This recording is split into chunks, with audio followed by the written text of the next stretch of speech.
नमस्कार दोस्तों, मैं पंडित ओम प्रकाश शास्त्री। आज हम आए हैं यहाँ पर घूमने और गंगा स्नान के लिए हम आए हैं, जो कि आज हम आपको ये बता रहे हैं। देखिए ये दोस्तों, आप जब भी कभी हरिद्वार आते हैं, आप हरिद्वार आते भी हैं और हरिद्वार में श्री गंगा जी में स्नान भी करते हैं, परंतु क्या आपको इसकी महत्वता पता है? हरिद्वार के बारे में शास्त्र में कहा गया है कि गंगा यमुना मोक्ष को दिलाने वाली गंगा है। कहते हैं अयोध्या मथुरा माया, काशी कांची अवंतिका, पुरी द्वारवती चैव सप्तैता मोक्षदायिका। जैसा कि आप देख रहे हैं, ये जो गंगा जी है जिसका आप दर्शन कर रहे हैं, कहते हैं अयोध्या मथुरा माया काशी कांची अवंतिका। अयोध्या यानी कि अयोध्या में यदि किसी का श्राद्ध तर्पण इत्यादि किया जाए तो उसको मोक्ष मिलता है। फिर आता है अयोध्या, फिर आता है मथुरा में किया जाए तो मथुरा में मिलता है। अयोध्या मथुरा के बाद नंबर आता है जो स्थान दिया गया है वो माया। माया यानी कि हरिद्वार को जाना जाता है, मायापुरी के नाम से भी हरिद्वार को जाना जाता है। और हरिद्वार को मायापुरी, हरि का द्वार इसको क्यों कहा जाता है? क्योंकि हरि का द्वार यानी कि भगवान के धाम को, बैकुंठ को जाने के मार्ग को, यानी कि श्रीमन नारायण का एक अन्य नाम हरि है, इसलिए इसको हरि का द्वार कहा जाता है।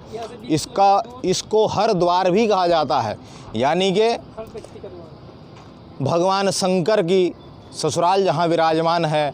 और भगवान शंकर का जब जलाभिषेक होता है श्रावण मास, जैसा कि अभी कुछ ही 2 या 3 दिनों में श्रावण मास प्रारंभ होने वाला है, और श्रावण मास के बाद श्रावण मास में जब लोग आते हैं, भक्त लोग, श्रद्धालु लोग कावड़ लेकर आते हैं अन्य जगहों से, देश से अपितु अब तो विदेशों से भी लोग आने लगे हैं।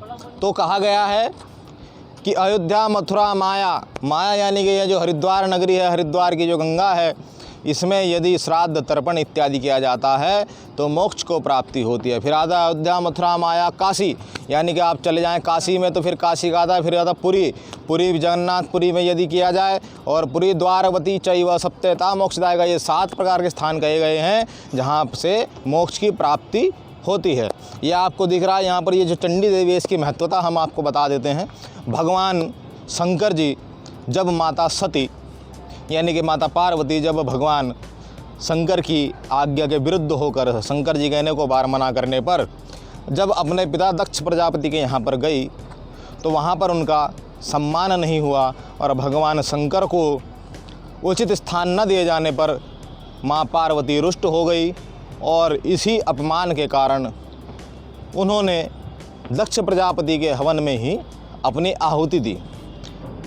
यह जानकर भगवान शंकर अति क्रोधित हुए और आकर माँ पार्वती को उठा करके चले।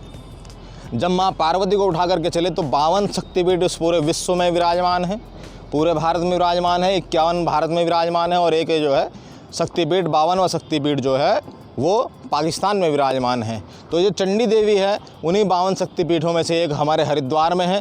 चंडी देवी यानी कि यहाँ पर माँ सती का चंड यानी कि बाल गिरे थे, सिर गिरा था, इसलिए यहाँ को माँ चंडी देवी कहा जाता है। और ऊपर आप देख रहे हैं संग्राम जी से हम प्रार्थना करेंगे, यदि ऊपर मनसा देवी जी का चित्र यदि दिखा दिया जाए। ये जो आप मनसा देवी देख रहे हैं, यहाँ पर माँ सती का मन यानी कि हृदय गिरा था, इसलिए इनका नाम मनसा देवी हुआ है। इसी प्रकार से 52 शक्तिपीठ पूरे भारत में है, और ये हरिद्वार है, हरिद्वार की गंगा नगरी है। कहते हैं गंगे च यमुने चैव गोदावरी सरस्वती नर्मदे सिंधु कावेरी जलस्मिन् सन्निधिं कुरु। हे भगवान, जब भी हम गंगा जी में स्नान करने जाते हैं, हे परमात्मा, हम आपसे प्रार्थना करते हैं गंगे माँ कि गंगे च यमुने चैव, यदि हम गंगा में करें, यमुना में करें, गंगे च यमुने चैव गोदावरी सरस्वती, गोदावरी में करें या सरस्वती में करें, नर्मदा या नर्मदा में करें, हे भगवान, हे श्रीहरि, हे विष्णु, हे माँ गंगा, आप हमें चरणों में स्थान दें, हमें कृतार्थ करें, सदा सर्वदा हम पर अपना आशीर्वाद बनाए रखें। तो दोस्तों, आज हमने आपको हरिद्वार की महत्वता समझाने का प्रयास किया, और अगली वीडियो में कुछ और नए तथ्य आपके समक्ष प्रस्तुत करेंगे।